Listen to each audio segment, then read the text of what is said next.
এই ছয়টি আমল হচ্ছে সকল আমলের সারাংশ। সকল আমলের সারাংশ। এক নাম্বার হচ্ছে দুরূদ শরীফ পড়া। দুরূদ আপনি যত বেশি করবেন তত বেশি আপনি বিপদ থেকে বাঁচবেন। আমি নিজে পরীক্ষিত, আমি নিজে দুরূদ করে অনেক উপকার পেয়েছি। দুরূদের আমল যত বেশি করবেন তত বেশি আপনি উপকার পাবেন, তত বেশি আপনি বিপদ আপদ থেকে বাঁচতে পারবেন।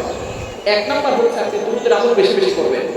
আল্লাহ পাক রব্বুল আলামিন নিজে বলে দিয়েছেন, কোরআন খুলেন 22 নম্বর পারা 5 নম্বর পৃষ্ঠা 4-5 নম্বর লাইন সূরা আহজাবে আল্লাহ পাক রব্বুল আলামিন 56 নম্বর আয়াতে বলে দিয়েছেন, ইন্নাল্লাহা ওয়া মালাইকাতাহু ইউসাল্লুনা আলান নবী ইয়া আইয়ুহাল্লাযীনা আমানু সাল্লু আলাইহি ওয়া সাল্লিমু তাসলিমা। তোমরা নবীর উপরে দুরূদ পাঠ করো। সুতরাং নবীর প্রতি দুরূদ করবেন এক নাম্বার। আল্লাহ পাক রব্বুল আলামিন আপনাকে বিপদ আপদ থেকে হেফাজত করবে। দ্বিতীয় নাম্বার হচ্ছে ইস্তিগফার আমল করা।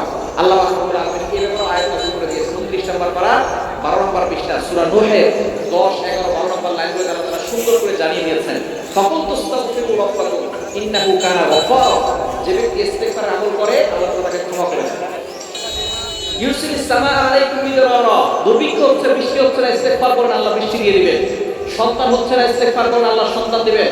সম্পদ নাই, অভাবে আছেন, ইস্তিগফার আমল করেন আল্লাহ তাআলা অভাব দূর করে দিয়ে সম্পদের ব্যবস্থা করবেন, জান্নাত দিবেন, জাহান্নাম থেকে মুক্তির ব্যবস্থা করবেন। শুধু তাই নয়, নবী সাল্লাল্লাহু আলাইহি ওয়াসাল্লাম জানিয়ে দিয়েছেন, মান লাযমাল ইস্তিগফার জাআলাল্লাহু লাহু মিন কুল্লি দিকিন মাখরাজা। যে ব্যক্তি ইস্তিগফারের সাথে আল্লাহর মতো লেগে থাকবে আল্লাহ পাক রব্বুল আলামিন তাকে সকল ধরনের দুর্ঘটনা অ্যাক্সিডেন্ট থেকে হেফাজত করবেন, দুশ্চিন্তা দূর করবেন, টেনশন দূর করবেন, অভাব দূর করবেন। সুতরাং ইস্তিগফার আমল করবেন। দ্বিতীয় নাম্বার। 3 নাম্বার হচ্ছে দোয়া ইউজ করবেন, লা ইলাহা ইল্লা আনতা সুবহানাকা ইন্নী কুনতু মিনাজ জালিমিন। এটা আমরা সকলেই জানি, সূরা আম্বিয়ার আয়াত। ইউনূস আলাইহিস সালাম যখন কঠিন বিপদে পড়েছিলেন তখন তিনি এই দোয়াটা করেছিলেন, আল্লাহ পাক রব্বুল আলামিন তাকে বিপদ থেকে মুক্তির ব্যবস্থা করেছেন।